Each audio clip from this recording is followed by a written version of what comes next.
Glenn. Siya, tuloy.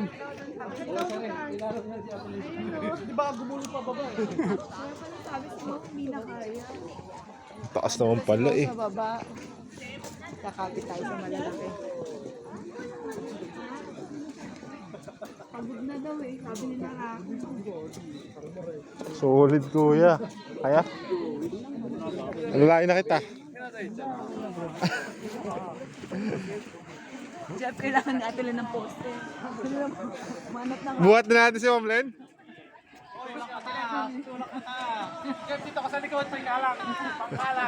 ganito ka. Hindi, saluhin ko siya dito. Kasi yung hininga Oo, tayo. Solid. Ang taas. Sabi nila, ang layo. Takot naman sa binti niya. Hindi mo nandun sa kapingan. Sabi ko, lalaki ako daw lahat. Hindi daw kaya ni Mauro. At ka mo malamig, no? Ang gata nito. Yung senior kanina. Sa picture mo rito kaya dyan.